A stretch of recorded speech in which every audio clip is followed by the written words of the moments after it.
इस वक्त पूरे देश में नीट की यूजी परीक्षा को लेकर विवाद जारी है और नीट में उत्तीर्ण छात्रों के भविष्य अधर में लटके हुए हैं।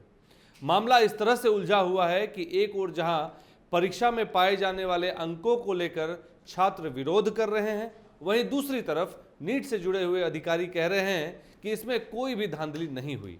लेकिन जिस तरह से बिहार, झारखंड और बंगाल से गिरफ्तारी की खबरें आ रही हैं, ये साफ इशारा कर रही है कि नीट की परीक्षा में कुछ तो झोल है।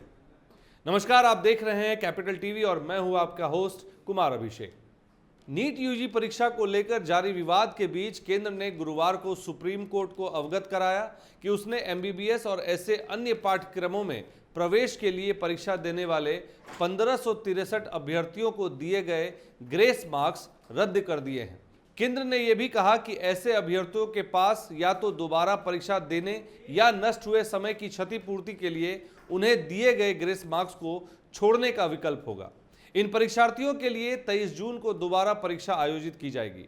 इसे लेकर एनटीए जल्द ही एक सार्वजनिक नोटिस जारी करेगा और इन 1563 उम्मीदवारों से ईमेल के माध्यम से संपर्क साधेगा। वैसे नीट एग्जाम को लेकर देश भर में छात्रों के बीच असमंजस की स्थिति है। नीट पेपर लीक के आरोपों के बाद छात्रों ने सुप्रीम कोर्ट का दरवाजा खटखटाया है। अदालत ने साफ कर दिया कि वो पेपर रद्द नहीं करने वाले हैं। वहीं केंद्र शिक्षा मंत्री धर्मेंद्र प्रधान ने गुरुवार को नीट यूजी में प्रश्न पत्र लीक होने के आरोपों को खारिज कर दिया। उन्होंने कहा कि इन दावों की पुष्टि के लिए कोई सबूत नहीं है। एनटीए में भ्रष्टाचार के आरोप बेबुनियाद है। ये बहुत ही प्रामाणिक संस्था है। सरकार सुनिश्चित कर रही है कि किसी भी छात्र का नुकसान नहीं हो। लेकिन धर्मेंद्र प्रधान को यह बात समझनी होगी कि आखिर क्यों इतने बच्चे नीट परीक्षा को लेकर बवाल कर रहे हैं। क्या वे नहीं समझ रहे कि क्या हो रहा है उनके साथ? दूसरी तरफ बिहार पुलिस को दिए गए बयान में उन छात्रों ने कबूल किया है जिन्हें आप स्क्रीन पर देख सकते हैं, और पटना के शास्त्री नगर थाने के थानेदार ने ही एफआईआर दर्ज की है कि इन छात्रों के पास पहले से पेपर मौजूद थे, जिन्हें कहीं दूसरी जगह पर रट्टा मरवाया गया और फिर वो परीक्षा में उत्तीर्ण हुए। ऐसे में धर्मेंद्र प्रधान का बयान कि नीट परीक्षा में पेपर लीक नहीं हुई है, कहीं ना कहीं सवाल खड़े करती है, या यूं कहें कि उन्हें छात्रों के भविष्य से कोई मतलब नहीं। दूसरी बात यह कि हो सकता है कि बिहार पुलिस झूठ बोल रही है। भाई, दोनों में से कोई एक बात तो होगी ना, दोनों ही कैसे गलत हो सकती है? वैसे इस पूरे मुद्दे पर छात्रों का कहना है कि 23 लाख छात्रों के साथ गलत हुआ है।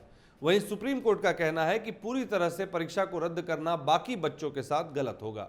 इस पूरे मामले में बिहार पुलिस भी एक अहम रोल में नजर आ रही है। 5 मई को बिहार पुलिस ने कई लोगों को गिरफ्तार किया, जिसके बाद पता चला था कि परीक्षा से पहले नीट यूजी के प्रश्न पत्र और उत्तर 35 उम्मीदवारों को उपलब्ध कराए गए थे। हालांकि बिहार पुलिस का कहना है कि इस बात की जानकारी अब तक नहीं चल पाई है कि वो लीक पेपर था या नहीं। इसे लेकर एनटीए की ओर से कोई जवाब अभी तक नहीं मिला है। छात्रों का कहना है कि परीक्षा शुरू होने से पहले ही गड़बड़ी शुरू हो गई थी।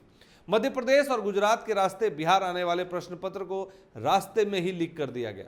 इस पूरे मामले को लेकर सुप्रीम कोर्ट का भी दरवाजा खटखटाया गया, जिस पर कोर्ट की ओर से ग्रेस मार्क्स वाले 1563 अभ्यर्थियों को दोबारा एग्जाम देने को कहा गया है, लेकिन परीक्षा को पूरी तरह से रद्द करने से मना कर दिया गया। री एग्जाम के फैसले से छात्रों में और भी आक्रोश है। छात्रों ने एनटीए पर आरोप लगाते हुए कहा कि अपनी गलती छुपाने के लिए यह सब किया जा रहा है। आपको बता दें, इस पूरे मामले में 13 लोगों को अरेस्ट किया गया है, जिसमें परिजन और दलाल शामिल हैं। वहीं कई आरोपियों ने अपने आरोप कबूल भी किए हैं, जो कि पुलिस के पास है। वहीं पेपर जलाने के बारे में एनटीए ने बिहार पुलिस को कोई रिपोर्ट नहीं दिया है। बिहार की आर्थिक अपराध इकाई का अनुमान है कि इस पेपर को लीक कराने के लिए 30 से 32 लाख रुपए तक लिए गए हैं। लेकिन आपका ध्यान हम थोड़ा सा कुछ साल पीछे लेकर चलेंगे, जब कुछ साल पहले एक पेपर लीक का मामला संज्ञान में आया था। मामले में कथित रंजीत डॉन का नाम आया था, जो अब जेल से बाहर हैं और सूत्रों का कहना है कि वो शायद इस बार विधानसभा चुनाव भी लड़ेंगे।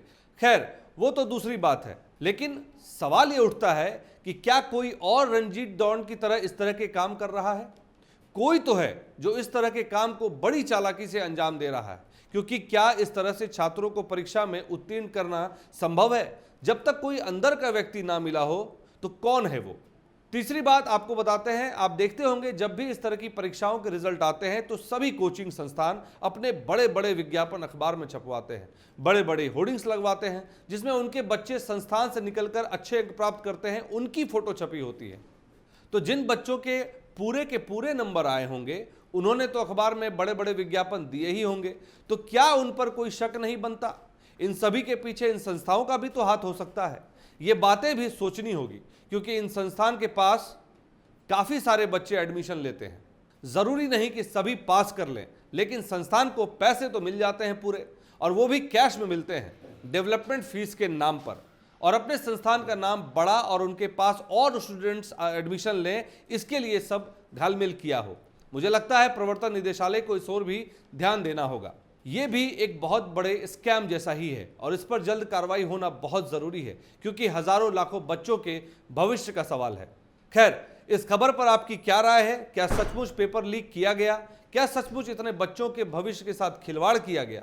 आप हमें अपने जवाब कमेंट के माध्यम से साझा कर सकते हैं। बाकी की तमाम खबरों के लिए बने रहें कैपिटल टीवी के साथ। हमारी खबरों को लाइक करें, शेयर करें और चैनल को सब्सक्राइब करना ना भूलें। धन्यवाद।